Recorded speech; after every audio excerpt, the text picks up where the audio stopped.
안녕하십니까. 아시아투데이 경제부를 맡고 있는 이규성 부국장입니다.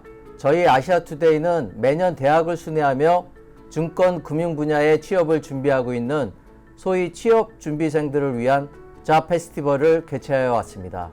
그런데 안타깝게도 지난해 코로나19 사태로 인해 한 해 쉬었죠. 올해는 비대면 채널을 활용한 온라인 잡 페스티벌을 개최하려 합니다.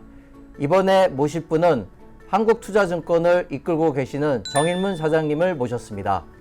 안녕하십니까? 네, 안녕하십니까? 바쁜 시간을 내주셔서 감사드리고요. 아유, 무슨 말씀. 오늘 그 증권 분야 취업을 준비하는 준비생들에게 좋은 취업 노하우를 알려드리기를 좀 부탁드리겠습니다. 네, 너무 미약하나마 좋은 직업을 선택할 수 있는 선택의 기준을 이번 자리를 통해서 말씀을 전해드릴 수 있으면 좋겠습니다.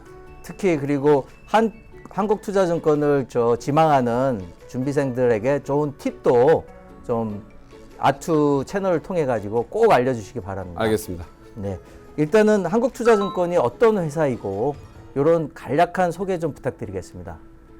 한국투자증권은 이 나라 증권 시장의 선두에 있는 회사이고요. 그리고 그 어느 회사보다도 충실한 기업 문화를 갖고 있는 회사라고 자부합니다.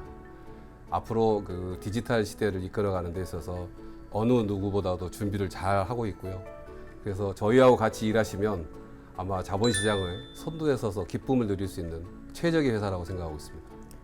네, 제가 좀 약간 부연 설명을 하면 한국투자증권 같은 경우에는 순이익 규모를 1위를 계속 유지해야 오면서 그 리딩 증권사로서의 입지를 강화하고 있습니다.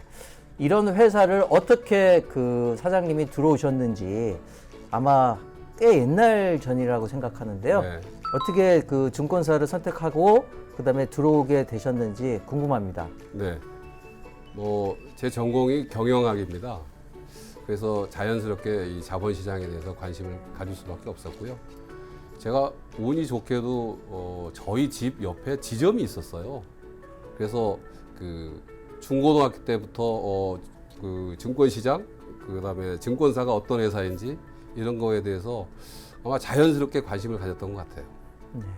지금은 이제 홈 트레이딩 시스템이든 모바일 뱅킹이든 이 모바일로 주식 거래가 자연스럽게 이루어지지 않습니까? 네네. 그 당시만 해도 그런 게 전무하지 않았나요? 그럼요. 그때는 큰 시세판 아래 어르신들 앉아서 하고 오프라인으로 이렇게 일일이 주문표를 써서 그 직원한테 주면 직원이 그걸 쳐서 넣어서 이게 매수 매도 확인하고 그런 정말 고전적인, 지금은 볼 수 없는 그런 시스템이었죠.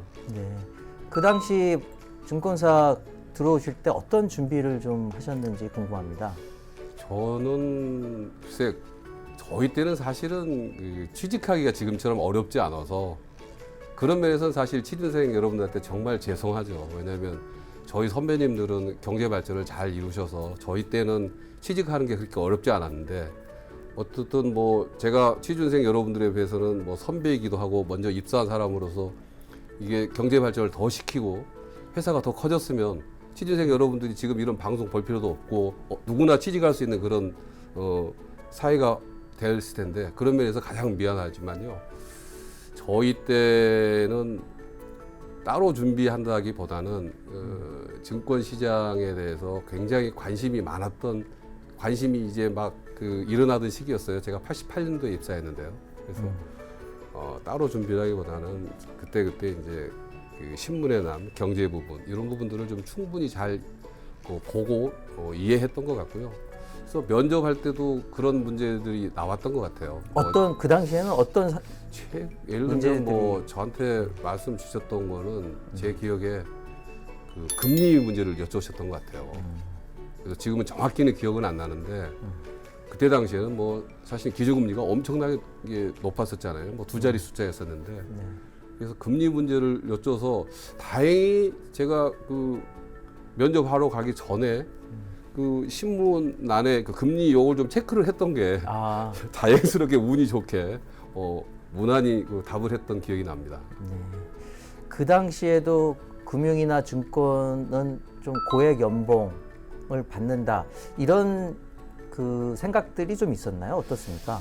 그때는 그렇진 않았고요. 은행에 비해서 상당히 그 안정성이 떨어진다는 생각들을 많이 하셔서 저도 사실은 증권회사 입사한다고 부모님한테 말씀드렸을 때 은행을 가지 왜 증권회사를 가느냐라는 이야기를 들었었거든요. 근데 그 당시에도 저는 그 자본시장의 선순환 구조에 있어서 증권회사가 해야 될 일이 너무 많다라는 거를 생각을 했었던 것 같아요. 그리고 또 마침 저희 친척분 중에 증권회사에 다니시는 분들이 계셨어요. 그래서 마침 그런 도움도 조언도 많이 듣고 그래서 증권회사를 가야 되겠다라고 생각하는 데는 한치의 뭐 그 망설임이 없었던 것 같습니다. 아, 입사하고 나서 이렇게 좀 반추해 보시면 가장 힘들었던 시기, 그다음에 가장 보람 있었던 시기를 좀 소개시켜 드리면 어떤 게 있을까요? 입사하고서 그 주식이 정말 뭐 그 금강산 지수 뭐 이렇게 1000포인트 넘어가고 어마어마하게 호황이었던 시기가 있었거든요. 그로부터 얼마 안 돼서 또 그 거의 그 주식이 이 반토막이 나면서 굉장히 어려운 시기가 왔습니다. 그래서 같이 일하던 동기들, 지점에서 같이 일했던 뭐 동기들이 다 그만두게 되고 그만두는 과정 자체가 굉장히 고통스러웠던 시절이 있었거든요. 그래서 그때를 생각해 보면